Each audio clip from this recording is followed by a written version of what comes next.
It was like going on the Mary Celeste. In this case, I had to go aft and below deck to find that there were only 2 remaining crew members on board, and they were working frantically to start the 2 pumps that they already had on board from the tug.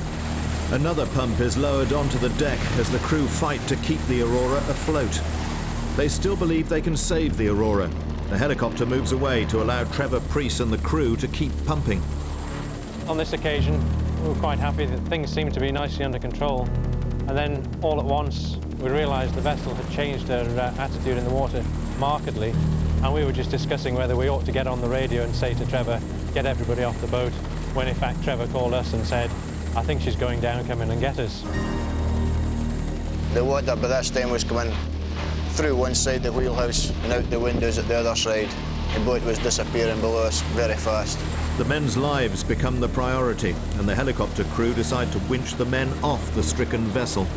As the vessel rolled onto its port side, I was now faced with 2 of the crew members had no life jackets. Scrambling on deck, Colin slips, and all 3 are swept into the freezing water as the boat sinks. There's a real danger that they'll be sucked down with the boat. It was like effectively being in a giant jacuzzi. When I was hit by the life raft behind, I managed to turn around and grab it, which gave me the extra buoyancy that I needed. At some stages we had lost sight of the 2 members of the crew had been left. I wondered if they were both safe, but when the downdraft from the helicopter settled down and we could see both their heads bobbing about in the water,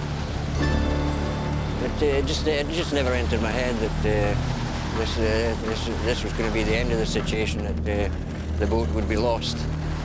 What looked a straightforward rescue suddenly rapidly deteriorated into a situation where the vessel turned on its side and sank within 50 seconds. Clinging onto the winch, they're lifted up and away from the danger of the sinking boat until it's safe to put them by the life raft. The temperature of the North Sea in January is just above freezing. Without protective clothing, they die in minutes.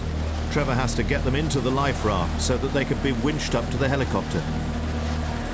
Thanks to the efforts of everyone involved, no lives were lost. Trevor Preece and the winch operator will receive awards for their bravery and skill. Colin's new boat will keep the Aurora name. Just imagine for a moment seeing a child being swept out into a stormy sea. You'd try almost anything to try to save them, wouldn't you? That was certainly the reaction of the Tintagel hotelier Nick Leeds when he saw his own son, James, who's 11, being swept away by a freak wave. Nick's instinctive bravery almost cost him his life, while this powerful and unforgiving Cornish sea nearly claimed the lives of the lifeboat crew that were sent to save them. In fact, all the emergency services were stretched to the absolute limit in one of the most amazing rescues ever filmed by 999.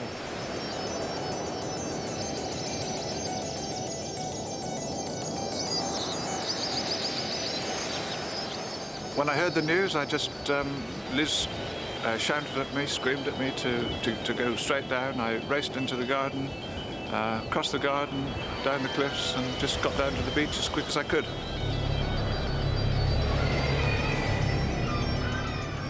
Well, at this point, it's every parent's nightmare. I mean, you know, you had no idea what really happened. I raced down there not really knowing what I was going to find. I just had this sort of gut feeling of terror, I suppose, that I may have lost my son. Well, I raced down here, and I got to this point here, and this is where the trouble started, because I was dressed in my dicky bow. We'd just been serving lunch. I had leather shoes on, and I was slipping and sliding all over the place. And I somehow had to get down there as quick as I possibly could.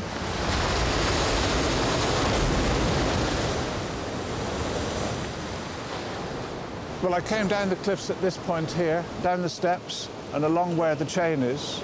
And at that point there, I stopped, and the sea was crashing right up to this point. I looked around, all around, very quickly, and I could see no sign of James. James! And at this point, I really thought that we'd lost him.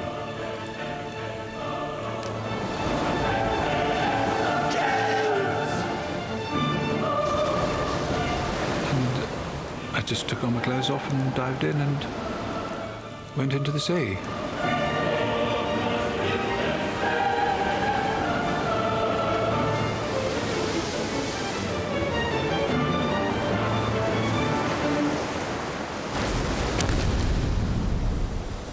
James was over my house and we were having lunch, and then it was a really hot day, so we went down the beach.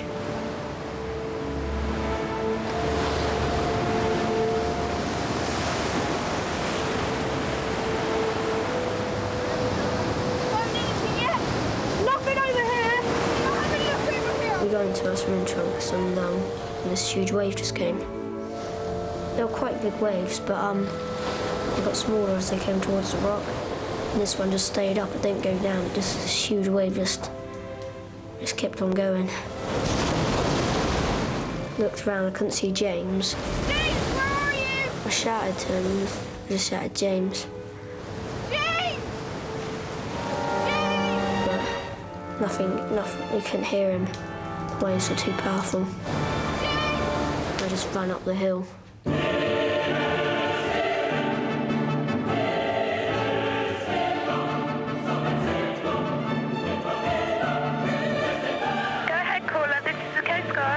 My son, we're at Bassini, at Bernard's Cove at Tintagel. My son's been taken out to sea. He was down on the beach with his friends, and they've just come up to say he's been taken out to sea. Okay, yeah, don't worry. Right, my colleagues are listening, and they're already onto it. They're getting somebody out. Don't panic, Dave. We were the first three to go out, launched the boat, and then we heard it was a father and son that were in the water.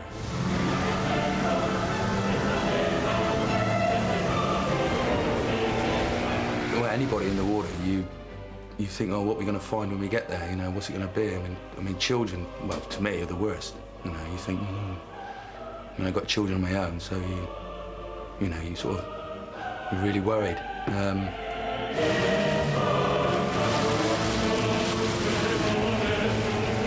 Search and rescue helicopters were airborne and helping the lifeboat. They directed us onto some bits of flotsam that were in the water, a pair of trainers, a backpack. It looked all for the world as if somebody was face down or head down in the water. So as you come up to it, you think, oh, God, there's a good chance that there's somebody attached to it. But when we got there, wasn't.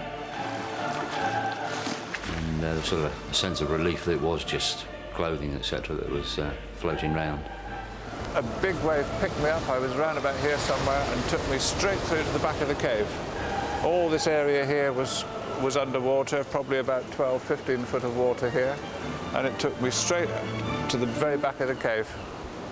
And I managed to hang on to a rock, and the first thing I heard as I got in there, I mean, it was very noisy and the waves were crashing, but I heard James shout, "Dad, I love you, Dad." And I looked up and I could see James right up in that crack there, probably 20 foot up.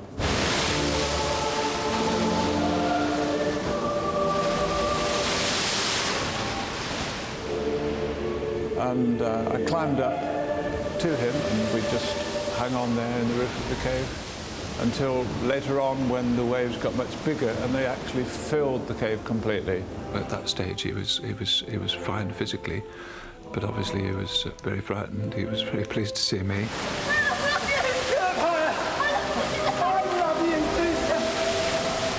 And I was very pleased to see him. When Dad arrived, I just felt really good, and I thought I was going to survive. Well, I wasn't expecting him to be there, really. I didn't think he would jump in, but he did. I'm glad he did. If you could imagine, that's the cave entrance there. The actual sand sloped up like this to the back of the cave. This is probably about 40 foot high at the front, and where we are, it was probably about 30 foot high. And I would think it's probably 80 to 100 foot to the back of the cave. When I was actually swept in, the sea was probably at about that level, which was about 15 foot deep, so I was well under my depth. And I was swept into a point somewhere here where it narrows. And that's when I heard my son. He was up in the roof of the cave about at that point there.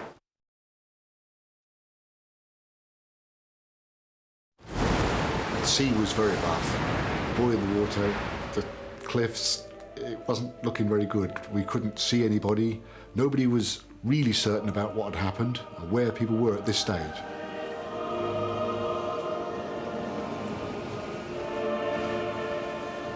It was really a matter of trying to gather information and to try and assess what had really happened. One of the coast guards, one of our local coast guards, was actually down on the sort of cliff face at the bottom, and between him and the helicopter, he was sort of still being directed around, and eventually to the caves. And we went down this descent, which is pretty an easy, very simple descent, but there's a lot of potholes, and the main thing the problem we had going down was a lot of bracken. It was very uncomfortable getting down there.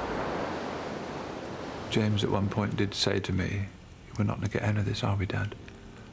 So he didn't think we were going to get out of it, and to be honest, I didn't hold out much hope, although I didn't tell him that. After half an hour, James and Nick still hadn't been located by the lifeboat, and the tide was still rising. But it just got worse and worse, and it was just fighting for survival every minute that we were in there.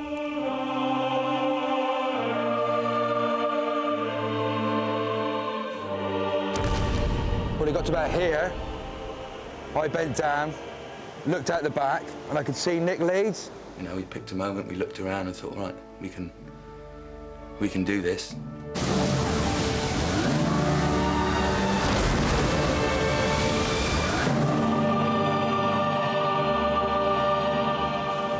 From this point, you could see the sea behind it, and the waves coming up behind it were probably 25, 30 foot, and there was just no way that boat was going to get into us. Next thing I remember was I was floating around the back of the cave. And I ended up wedged up in that tiny little bit up there. I was stuck there.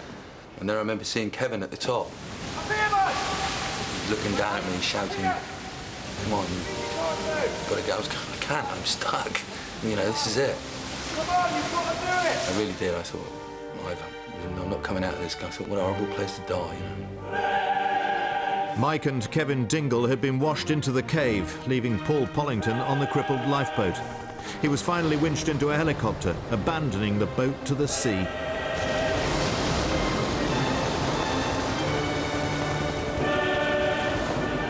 One big wave came in, picked it up, and the boat was literally surfing on the front of it. It was coming right towards me. And I just put my hand up, put my arm up, put my head down. I thought, well, if it's going to do it, I hope it's nice and quick, because I'm getting fed up drowning. And it just hit me, and it popped me out of where I was stuck, like a cork out of a champagne bottle. The larger lifeboat from Padstow arrived an hour later, but the heavy sea made it impossible to approach the cave. As it got worse, the sea was filling the cave completely, and even at that height, washing right over us. And every time it washed over us, we had to take a huge breath and then wait for the wave to recede so that we could breathe again. Nick's efforts to protect James had taken their toll. He was suffering from hypothermia. As soon as me and Kevin got ourselves sorted out, and we could hear the little boy shouting and his dad shouting. I shouted to the lifeguards, what should I do? Because my dad's dying, and they said start rubbing his back, so I started rubbing his back, hanging on myself as well, and no, it's just really horrible. Just hang in there, James! We worked out that he was lapsing in and out of consciousness. And we were shouting to James, because he was obviously protecting James from the sea. He was taking the full brunt of it all. The Coast Guards couldn't get into the cave. There was no alternative but to wait for the tide to go back out. I felt terribly frustrated because I couldn't do nothing to help them. All I could do, I could see the stern of the lifeboat, I could get no closer, I couldn't do anything. I've actually feared for their lives.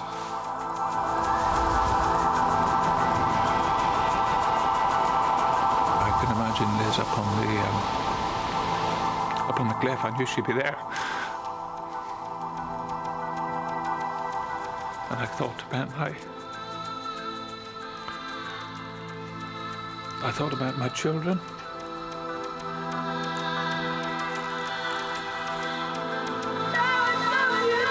Five hours had now passed, and still none of the rescue services had been able to reach the cave.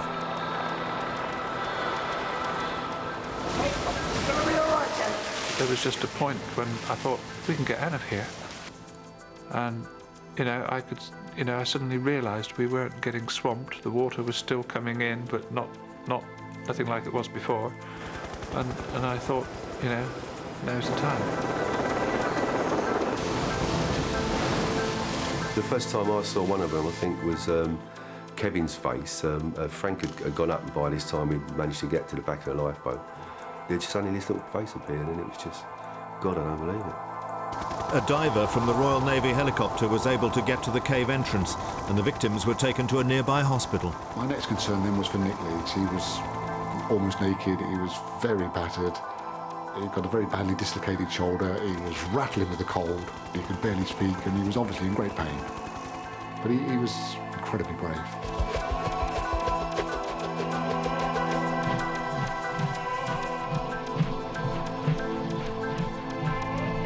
I don't think we'd have gone on that much longer. I think we may have survived maybe another hour. I don't know. But we were in a pretty bad way. So the feelings from then on are, I mean, it's just little things I remember, but from then on it was all a bit hazy. We were very lucky.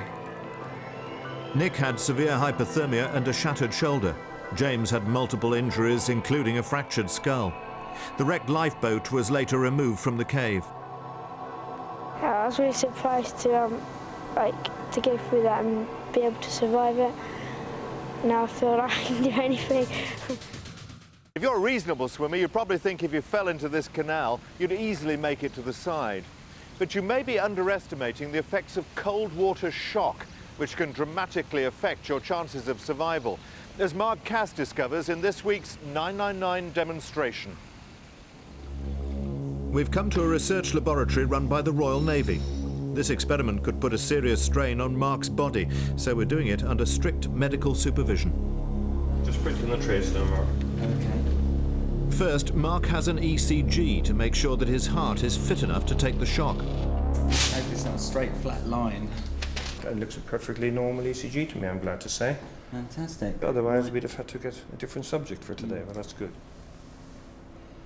So you're going to be dunking me in severe cold water.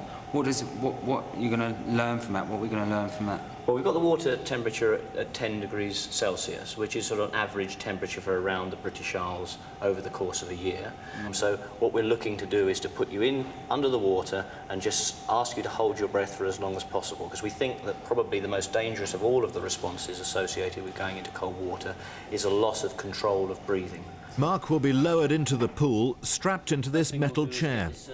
Before the test, the researchers need to know how long he can hold his breath in air. Just take a slightly larger than normal breath in and then hold it for as long as you can. Just give us the thumbs up when you start your breath hold and when you break it.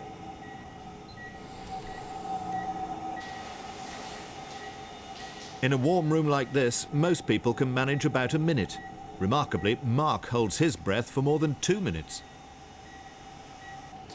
2 minutes and 2 seconds. Yeah. Terrific. That was excellent. Our cameraman has the benefit of a protective suit, but what will happen when Mark hits the cold water? That's the crucial question. Okay, everybody set? Ready? Roger. Okay. Going in then in 5, 4, 3, 2, 1, now. This water is at 10 degrees, not nearly as cold as the sea around Britain in winter.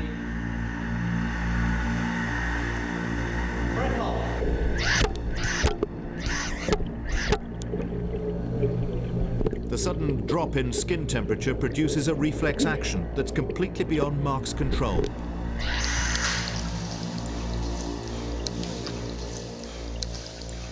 Excellent, well done, Mark, that's it. Well done. Okay.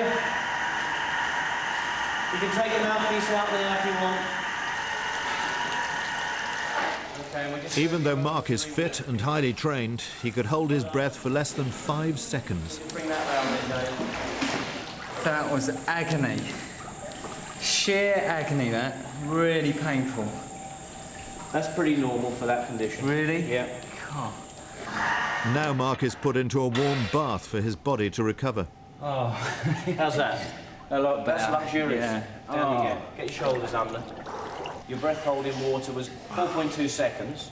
Right. Which is obviously not an awful long while, even though you're that good in air. So what made you break your breath hold? I don't know what it was. I just couldn't hold it. And the shock to my system there just really made me panic. That's the respiratory musculature. It's just trying to make you breathe. And in that situation, you can't, even though you've got good conscious control of breathing, as we've seen in air, that overcame your ability to do that in water. I never thought I'd react anyway the way I did just then. I was literally just trying to survive, really. Yeah. And also remember, that's 10-degree water, which is the average around the British Isles. Of course, there are places where it's down at 2-3 degrees.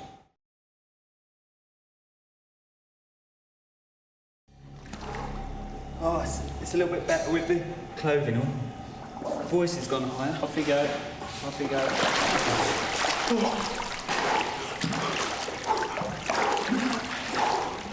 Nice and steady swimming. Ease back, that's good. You don't have to break any records, we just want you to keep swimming. How is it? Very cold. Painfully cold. Keep going. First minute's the worst. For this test, Mark's wearing ordinary clothing. It's slowing him down and it provides no protection. Oh, it's so painful. What about your muscles? Are they stiffening up? Yeah, really badly. Oh, it's so painful. I feel like giving up already. Well, think survival now. Keep going. He's got through the initial shock, and now Mark's settled into a regular pattern of swimming. If you can overcome those first couple of minutes, you stand a much better chance of survival. Coming up to 8 minutes now. 8 minutes now. Just starting to shiver now. You're shivering? Yeah, very slightly. My body's juddering now, a little bit. I can feel my chin shaking a bit. You've come up for about 10 minutes, and a lot of people would have already failed. It's certainly, like, you remember you came very close in that first couple of minutes? Very close. A lot of people failed during that first 2 or 3 minutes. And the next thing that's likely to happen is you're starting to get stiff, and shivering will start to interfere with your swimming. And you're getting into that now, aren't you? Yeah. It's, I can still gradually feel it getting worse, though. Yeah. Very, very gradually. Where? Legs? Yeah, legs. 10 minutes and Mark's limbs are tightening up. He's losing heat in the water 25 times quicker than he would in air, and his deep body temperature is starting to fall. What's the deep body temperature there? 37.3. It's fallen about 0.2 of a degree. 0.2 of a degree, yeah. 10 minutes. It's almost as if I'm trying to swim in thick oil. You know, it's just like, it feels so solid, the water. You know, you really have to push it away from you. I've got a real pain in my right foot. Right. Without doubt, my feet are very close to... I can't even concentrate now. After 25 minutes, the researchers think Mark's had enough. His deep body temperature is still 1 degree above hypothermia, but he's getting dangerously weak. You know, it's starting to lose coordination. Yes. My arms and my legs. Yes. Your stroke is getting shorter and you're becoming more upright.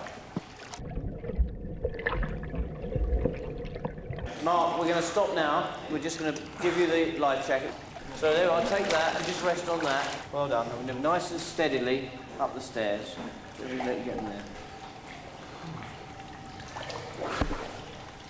All right? Yeah. How do you feel? Weak. Tired? Weak. Just off we go. Kids, so I'll warm up again once you get... how's that? In fact, Mark is much weaker than he thought. Oh, it's actually quite painful in my hands, that. Yeah. when you first get in? Well, you had a very gutsy performance. You really did push yourself through the pain threshold, and that was good, actually. You kept going. A lot of people would have given up by then.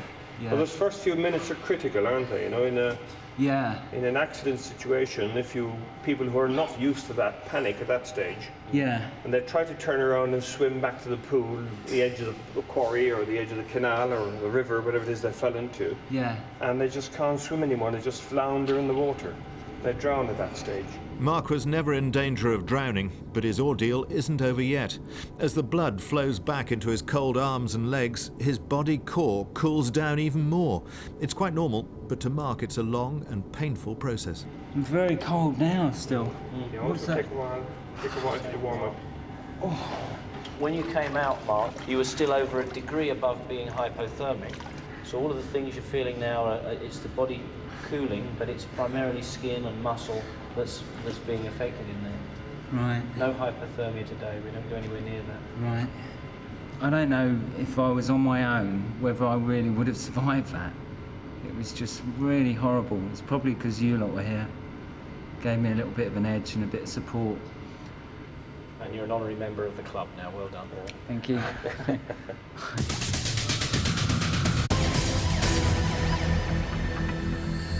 If A&E is the hub of the Bristol Royal Infirmary, then the resuscitation room here is the hub of A&E.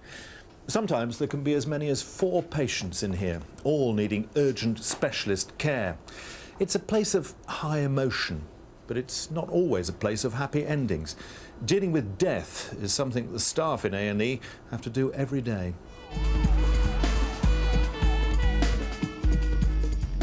This week on A&E, consultant Nigel Rawlinson treats a serious face injury. Am I dying or not? And staff have to deal with the problems of inner city life.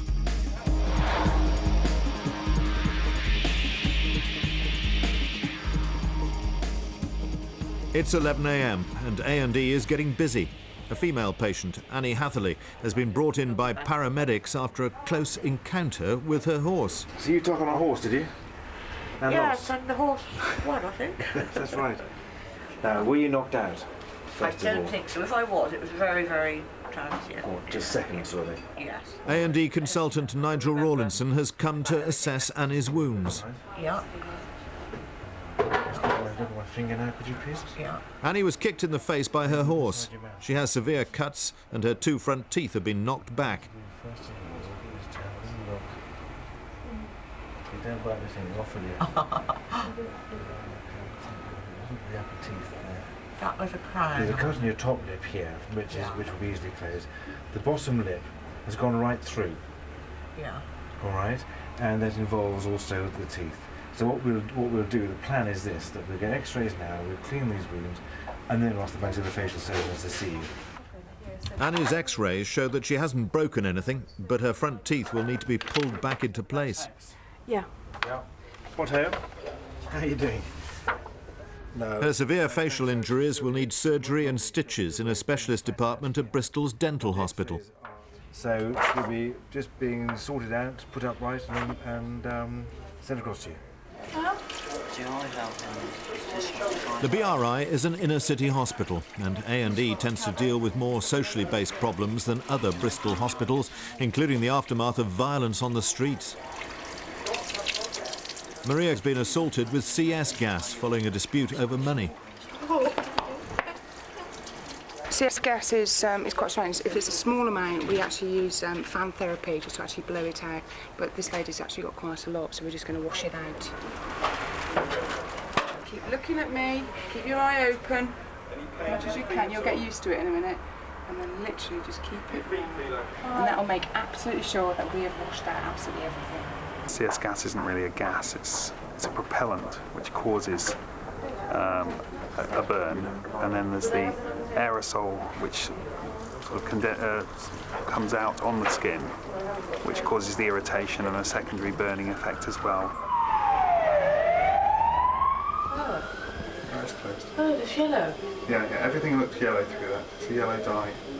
Using a special dye, Dr. Philip Kay now has to check Maria's eyes for more serious damage. Luckily for Maria, the damage is only short-term, and she should be back to normal within a few days. Thank you very much. Loud and clear, over. When an ambulance call comes in, staff know they have to move fast.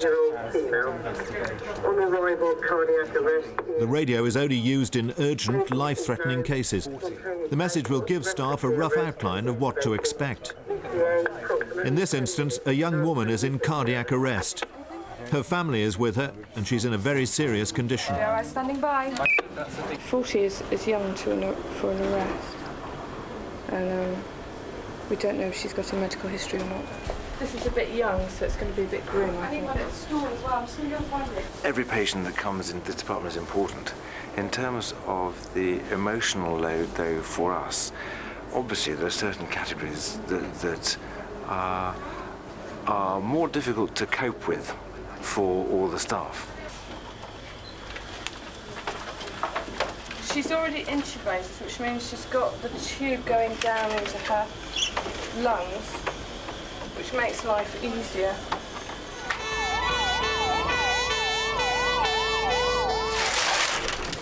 And you get a snapshot suddenly of this is a young person, it's obviously been very stressful, there are family already distraught there, and that, to manage, adds a new dimension to the problem.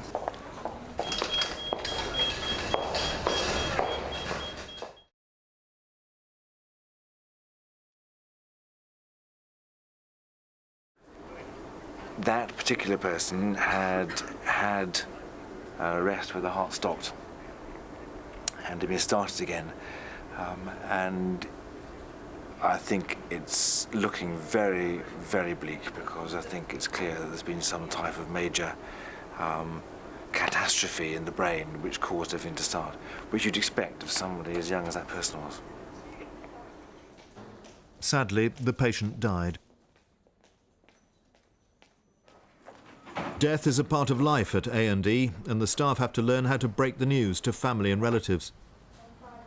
Staff nurse Kate Barton is having to make that difficult call to the family of another patient who's died in A&E. Your mother's asked me to give you a call. I'm afraid very sad news for you. I'm afraid your father died with us this morning.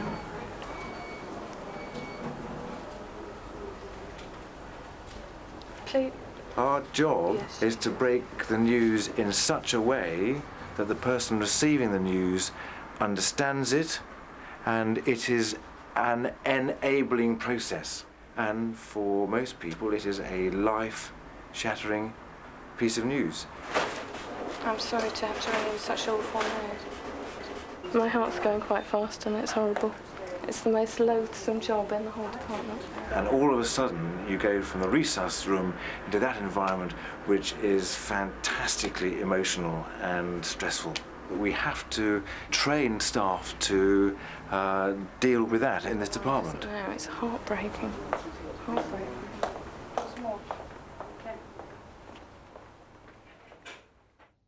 Another patient has been brought into the resuscitation bay. Do you want to get him onto the... Oh. All right, mate, come on, just calm down. What's your first name? My name's Rachel. All right, do you know where you are at the moment? Do you know where you are? In hospital. Right, and we're trying to help you, okay? Your blood sugar was... Although in no immediate danger, the patient, whose problems include diabetes, alcoholism and drug addiction, needs close attention to ensure that his condition doesn't deteriorate. Ambulance brought you in. So I'm dying, then, No, you're not. Right, okay. Not if you let us do our job properly, okay? All right, then. Can I just have a look in your mouth, because your mouth's got full of blood. Stick your tongue out for me. The patient collapsed at home and was found by his wife. I'm not in hospital. You are in hospital, you're in the BRI. That's why I'm dressed as a nurse. You had something wrong with your pancreas in the past. Pancreatitis, is that right? Yeah. Does your pancreas work at all, do you know? Turn it off. Well, I've been like... Gradually, Phil and Rachel were able to stabilise the patient, and after a further stay in hospital, he was allowed home. Righty-ho. You are phone up. Oh, wonderful. Look after yourself. No, I try to. All right. See you next week, possibly. And yeah, see you on Wednesday morning. Hopefully, I'm here. Thanks very much. Thanks ever so much. Much appreciated. Thanks. Bye. Take care. Bye.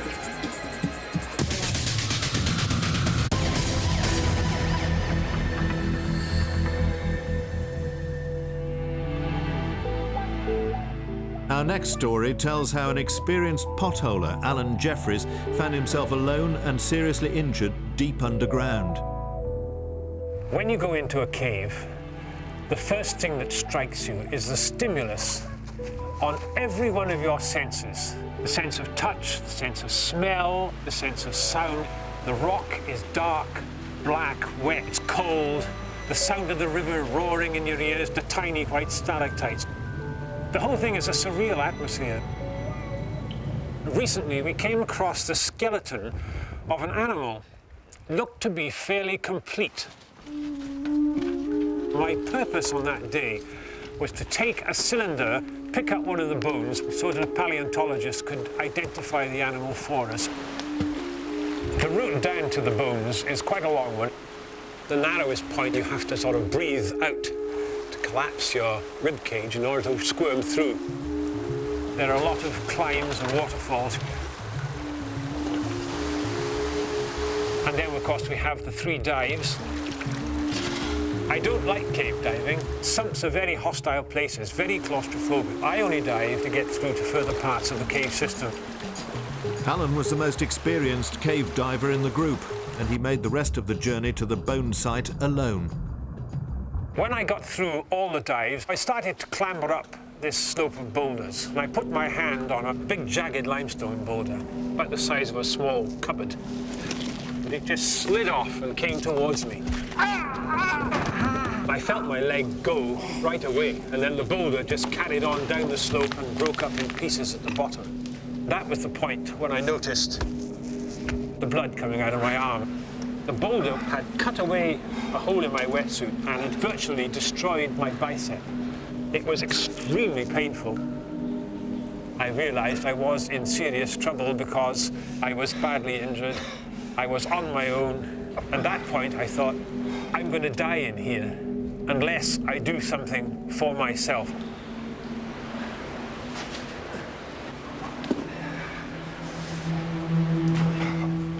Getting my diving gear on again was a phenomenally difficult business. The helmet has a chin strap which requires 2 hands. It was impossible. And in the end, I took it off and held it out in my left hand and plunged into the pool.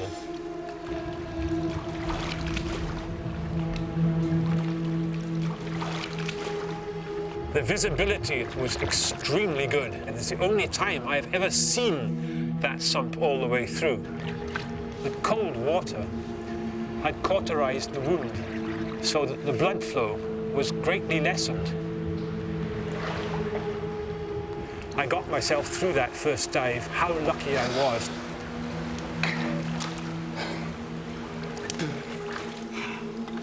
It was a long, slow, hard journey, especially when you're doing it with only one half of your body. Crawling up through jagged boulders. All this energy started the blood rolling again. So by the time I got to the next dive, I was weaker, and I really didn't think I'd have the energy or the capability of kitting myself up properly.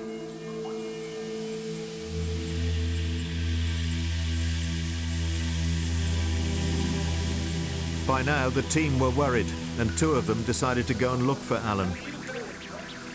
It was unbelievably relieving to see the 2 coming towards me. They actually supplied me with a full bottle of air so I could take as long as I liked to go through the last sump. They had some gaffer tape. I wrapped this around my arm just to keep it all together. They bullied me all the way out of the cave.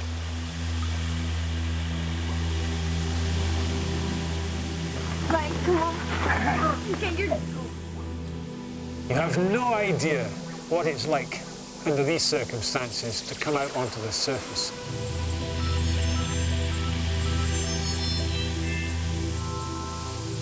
When I finally got out onto the heathery moor, it's been an image in my mind ever since the incident. This is where you want to be.